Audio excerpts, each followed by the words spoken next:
Pandian store today episode அரசி என்ன ஒரு தப்பும் பண்ணல அப்படின்றது சதீஷுக்கும் அவங்களுடைய அம்மா உண்மையாளுக்குமே தெரிய வருது. நியூஸை பார்த்துட்டு இருக்காங்க. உண்மையால இருந்துட்டு சதீஷ் என்னடா பண்ணிட்டு இருக்கானுவாங்க. அம்மா நியூஸை பார்த்து இல்லம்மா அரசி மேல எந்த ஒரு தப்பும் இல்லை அப்படின்ற மாதிரி தான் நியூஸ்ல சொல்லிட்டு இருக்காங்க.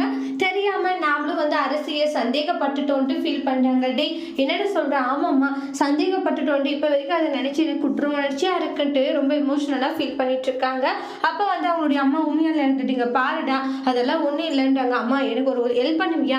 என்ன ஹெல்ப்? அம்மா நான் அரசியை மறுபடியும் கல்யாணம் பண்ணிக்கலாமான்றாங்க. கேட்டு உண்மையால் ஷாக் ஆகிட்டு என்னடா சொல்லிட்டு இருக்கா? ஆமாம்மா அப்பா கிட்ட இந்த விஷயத்தை பற்றி பேசுங்கம்மா. அரசி ரொம்ப நல்ல பொண்ணு, எந்த ஒரு தப்பும் அவள் பண்ணலன்றது நிரூபணம் ஆயிடுச்சு இல்லைம்மா. அதனால நான் அரசியை கல்யாணம் பண்ணிக்கிறேம்மா. வீட்டில் அப்பா கிட்ட பேசுங்க. சரிடா நான் பேசிட்டு சொல்கிறேன்வாங்க. அதுக்கு அடுத்து தான் அப்போ தான் வெளியே உட்காந்து யோசிச்சுட்டு இருக்காங்க. குமார் வராங்க. டே என்னடா இங்கே உட்காந்துட்டு இருக்கா அப்படின்ட்டு அப்பதான் கேட்குறாங்க. அப்பதான் நான் ரொம்ப பெரிய நம்பிக்கை துரோகம் பண்ணிட்டேன் அரசிக்கு, அதை நினைச்சாலே எனக்கு கஷ்டமா இருக்கு அப்பதான்றாங்க.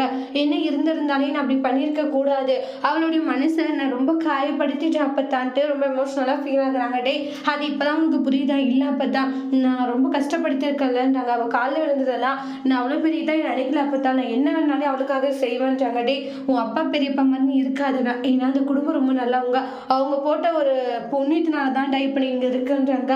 ஆமா அப்பதான் நான் உங்ககிட்ட இன்னொன்று சொன்னீங்க, அரிசி எனக்கு கிடைக்கிறதுக்காக ஏதாச்சும் வழி இருக்கானோடனே அப்பதான் ஷாக் ஆகுறாங்க. டே என்னன்னா இப்பதான் அரிசி நல்லா இருக்கணும் அப்படி இப்படின்னு சொன்னேன். நல்லா இருக்கணும் தான், நான் அவளை கல்யாணம் பண்ணிட்டு நல்லா பார்த்துக்கிறேன் அப்பதான். ஏன்னா அவளுடைய அருமை இவ்வளவு நாள் எனக்கு புரியாது போச்சு, ஆனால் இன்னைக்கு அவளுடைய அருமை எனக்கு புரிஞ்சிருக்கு. அப்பதான் நான் அவளை நல்லா பார்த்துக்கணும்னு நினைக்கிறேன். ப்ளீஸ் அப்பதான் அதுக்கு ஏதாச்சும் வாய்ப்பு இருக்கா அப்படின்னு கேட்குறாங்க. டே அப்படியெல்லாம் எதுவும் இல்லைன்றாங்க. இல்லை அது இங்க பாருடா நான் தெளிவாக சொல்றேன் சரியா, அப்படியெல்லாம் எதுவும் வேண்டாம், சொல்றதை மட்டும் கேட்டுக்கோன்றாங்க. அதை விட்டு தேவையில்லாம பேசிட்டு இருக்காதுன்ற மாதிரி சொல்லிடுவாங்க. அப்போ ரொம்ப ஃபீல் பண்ணிட்டு இருக்காங்க. என்ன சொன்னாலும் கேட்க மாட்டேங்கிறேன்ற மாதிரி. அப்பதான் நான் உண்மையிலேயே அவளை ரொம்ப நல்லா பார்த்து பண்றாங்க. டே அந்த கடவுள் அப்படி ஏதாச்சும் உண்மையா அரசி ஒன்று சேர்த்து நினைச்சு அது கடவுள் போட்டபடியே இருந்துட்டு போட்டோம், அதனால தேவையில்லாம எதுவும் பண்ணி வைக்காதுன்ற மாதிரி சொல்லிடுவாங்க.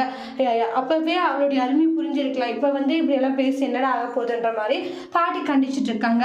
அதுக்கப்புறமா பாண்டியன் கடை விஷயமும் பேசிட்டு இருக்காங்க. சரவணனும் பாத்தீங்கன்னா இது டீட்டெயில் எல்லாம் சொல்லிட்டு இருக்காங்க. அதுக்கப்புறம் அந்த நிலம் விற்கிறத பத்தியும் பேசிட்டு இருப்பாங்க. கோமதி இருந்துட்டீங்க இப்போ நம்ம நிலம் வித்தே ஆகணுமா? கண்டிப்பா வித்துதான் ஆகணும், பணம் நம்மளுக்கு வேணும்னு பேசிட்டு இருப்பாங்க.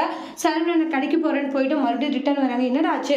இல்லப்பா அவங்க வந்திருக்காங்க யாருன்றாங்க. அப்புறம் உண்மையாலும் சதீஷும் வராங்க.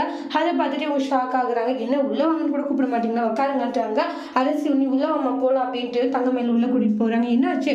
பெரியவங்க நீங்க பேசிட்டீங்க, சின்ன பொண்ணு இதுக்கிட்டு மேல கூட்டிட்டு போறாங்க. அதுவும் சரிதான்றாங்க. நியூஸ் நாங்க பார்த்தோம், பார்த்த பிறகுதான் அரசு மேல எந்த ஒரு தப்பு இல்லைன்றது எங்களுக்கு தெரிஞ்சது அப்படின்ட்டு உண்மையால் சொல்றாங்க. அதுக்கு சதீஷ் அம்மா வந்த விஷயத்தை பத்தி பேசுங்கன்றாங்க. நாங்க இந்த விஷயம் தெரிஞ்ச உடனே நாங்க நேற்று பேசினாலும் என் பையன் சொன்னா சரி இன்னைக்கே போலாம் தான் நான் சொல்லி கூட்டிட்டு வந்தேன். அரசு மேல எந்த ஒரு தப்பு இல்லைன்னு தெரிஞ்சிருச்சு, அதனால சதீஷ் அரசியை கல்யாணம் பண்ணிக்கணும் ஆசைப்படுறவங்களோட விருப்பம் என்னன்னு பாண்டி ஷாக் ஆகுறாங்க. அதோட இந்த எபிசோட் முடிச்சிருக்காங்க. தேங்க்யூ.